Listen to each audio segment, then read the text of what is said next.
Hi friends, welcome to my channel. ఈరోజు video చాలా ఈజీగా టేస్టీగా చేసుకునే రవ్వ కేసరి అండి. దీన్ని ప్రసాదం అని కూడా అంటారు.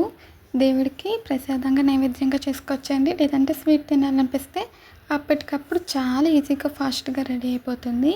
ఇప్పుడైతే తయారీ విధానం చూద్దాము. ముందుగా ప్యాన్ పెట్టి నెయ్యి వేసానండి. 2 స్పూన్స్ నెయ్యి వేసి నెయ్యిని కరిగించాలి. నెయ్యి మెల్ట్ అయిన తర్వాత అందులోకి మనం డ్రై ఫ్రూట్స్ అయితే వేసుకోవాలండి.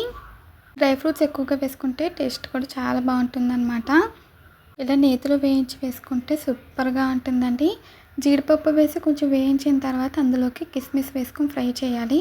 కిస్మిస్ త్వరగా ఫ్రై అయిపోతుందండి, అందుకని ముందు జీడిపప్పు కొంచెం ఫ్రై అయిన తర్వాతే కిస్మిస్ వేసుకుని ఇలా వేయించుకోవాలి. ఇప్పుడు ఇది ఫ్రై అయిపోయింది కదా, దీన్ని అయితే ఒక ప్లేట్లోకి తీసుకుని పక్కన పెట్టేశాను.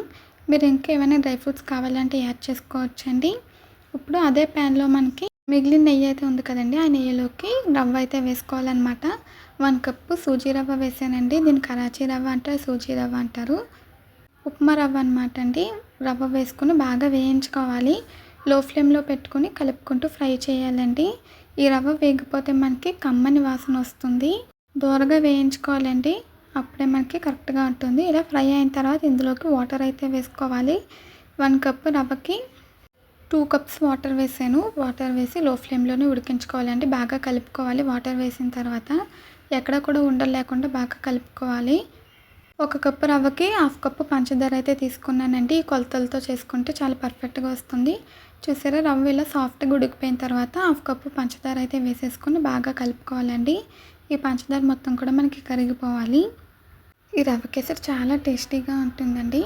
ఇలా పంచదార కరిగిపోయిన తర్వాత చివరిగా ఇందులో 1 స్పూన్ నెయ్యి వేసుకొని మరొకసారి బాగా కలుపుకుంటూ లో ఫ్లేమ్లోనే కుక్ చేసుకోవాలి. చివరిగా మనం కొద్దిగా యాలకుల పొడి వేసుకోవాలంటే, లేదంటే ఇలా యాలకులు కూడా వేసుకోవచ్చు. యాలకులు వేసి మరొకసారి బాగా కలుపుకోవాలండి. ఇప్పుడైతే మనకి రెడీ అయిపోయినట్టే. లాస్ట్లో మనం ఇందులోకి ఫ్రై చేసి పెట్టుకుని డ్రై ఫ్రూట్స్ కూడా వేసుకొని మరొకసారి బాగా మిక్స్ చేసుకుని స్టవ్ అయితే ఆఫ్ చేసాను. అంతేనండి, చాలా ఈజీగా టేస్టీగా మనకి రవ్వ కేసరి అయితే రెడీ అయిపోయింది. దీన్ని అయితే సర్వింగ్ బౌల్లోకి అయితే తీసుకుంటున్నాను. సర్వింగ్ బౌల్లోకి తీసుకొని ఇలా డ్రై ఫ్రూట్స్తో అయితే గార్నిష్ చేసానండి. అంతేనండి, చాలా ఈజీగా టేస్టీగా రవ్వ కేసరి రెడీ అయిపోయింది కదా. మీరు కూడా ఒకసారి ఇలా ట్రై చేయండి, పర్ఫెక్ట్గా వస్తుంది. ఈ రవ్వ కేసరి వీడియో కనుక మీకు నచ్చితే ప్లీజ్ లైక్ చేయండి, షేర్ చేయండి, సబ్స్క్రైబ్ చేయండి. చూస్తుంటేనే నోరు ఊరిపోతుంది కదా. అయితే ఇంకెందుకంటే ఆలస్యం, వెంటనే మీరు కూడా ట్రై చేసేయండి. ఈ వీడియో నచ్చితే కామెంట్ చేయండి. మళ్ళీ కలుద్దాం. Bye friends.